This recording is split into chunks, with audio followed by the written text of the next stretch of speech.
Because say I had a portfolio of rentals, right? Right. Now, do I have one rental policy to cover them all? Right. You can. Oh, you can? Yeah. Gotcha. But it also depends. You hear what I'm saying? Yeah. Are they under the same ownership? Meaning you as a individual might own multiple properties, right? Yeah. But you might own them with different investors. They might be an LLC. So they might be in different LLCs to protect your liability.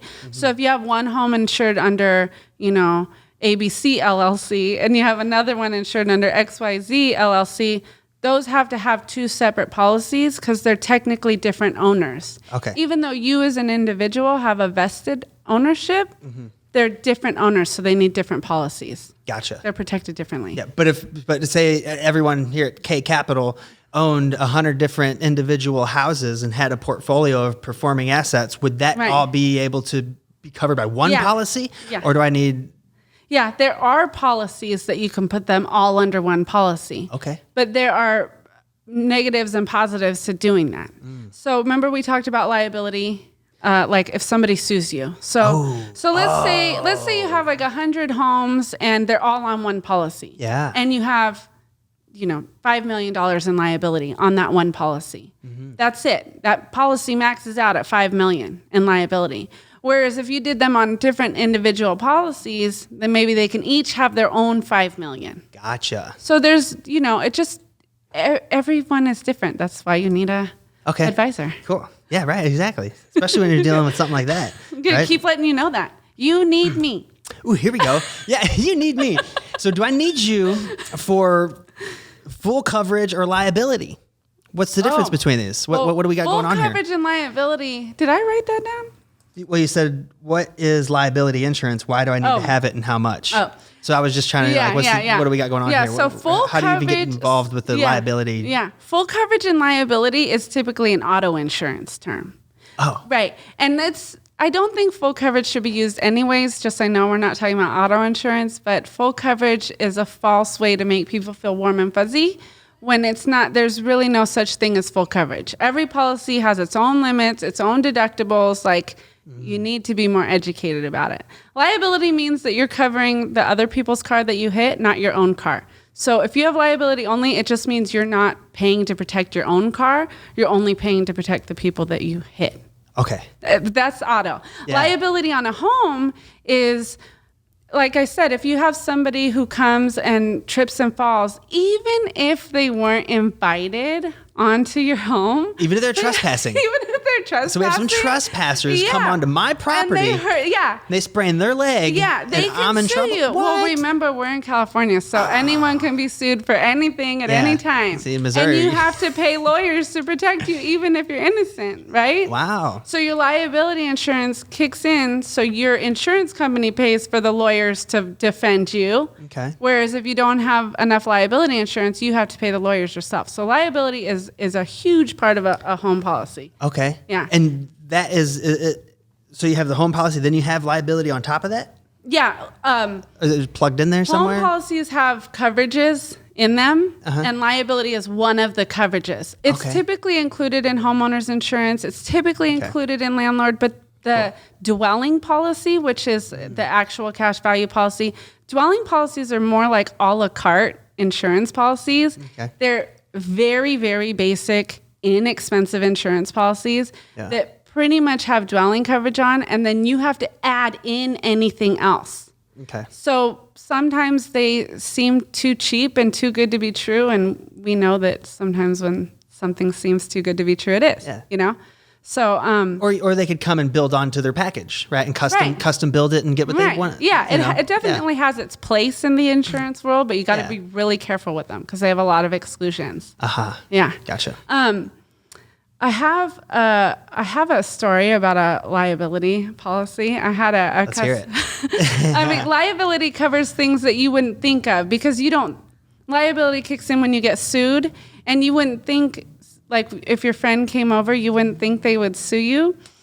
But I had a customer who their friend went to dislodge the ice from the blender. The blender got stuck and they stuck their hand in there.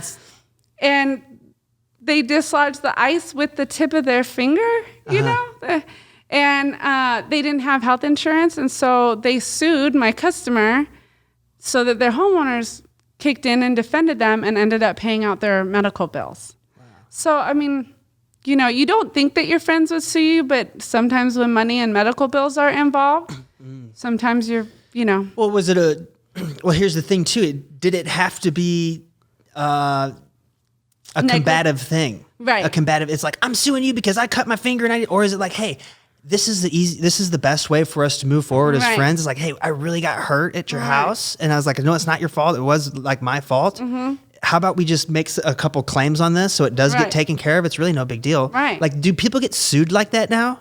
Can it be like this nice thing? Anything can happen because in California. I feel like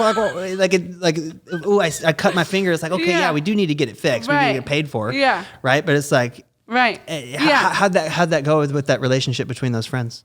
They remained friends. Okay. Yeah. So that's nice. Yeah. That's a success story. Yeah. Yeah. And if you think about it, let's say you have a swimming pool is a huge liability. Oh, yikes. Right? People can drown just like that. Right. Yeah. And especially if you have kids around. And so you never know what happens if a kid got hurt in your swimming pool, what a grieving parent could do. So liability is really important to cover yourself because, your home can be liened as an asset in a lawsuit.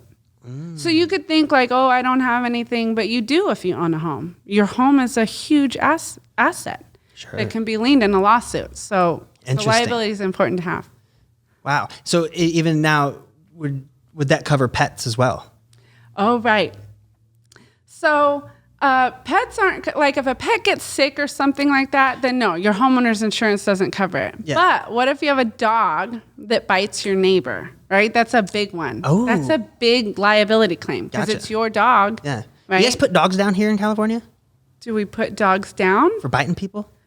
I think they can. Okay. Yeah. Gotcha. I think it's complicated in California. I think they get taken first. And if your dog bites somebody and gets, I don't know what it's called, confiscated or repoed or taken away. Put in like the dog jail. Okay. There is, I don't know what it's called. Yeah, but let's go with the pound. 5-0, come get your dog. Yeah. So a lot of times in order for that owner to get the dog out, they need to bring evidence of insurance that they have liability insurance for that dog, or they can put that dog down. So sometimes there's stipulations that if your dog bites somebody, you have to get insurance for your dog to get your dog back. And is there a severity on these bites? Is there a difference between a nip and then someone just getting like half an arm ripped off? I think it depends on the medical bills of the person who the dog bit, right? Because typically they're suing for the medical bills or loss of income or God knows what. I mean, there's some crazy dogs out there. And it's important to know that homeowners policies don't always cover all dog breeds. Because dog bite claims became a huge deal in the insurance industry. And so some insurance carriers started excluding certain breeds. Wow. So you might think that your liability insurance covers your dog, but if it's like a pit bull or a rock, typically they're excluded. And then you can go get a separate policy just for the dog. Wow. Yeah. Gotcha. Crazy. That's good to know. Yeah. There's a lot of dogs here. Totally. And if your dog bites someone, I mean, typically most people want their dog back. Yeah. So insurance can come into play there. Cool. Yeah, pretty cool. Interesting. Yeah, the dogs, man. I didn't know about that. I've never heard of a cat bite claim, though. I've never heard of that. A cat bite claim. Yeah. Yeah, usually.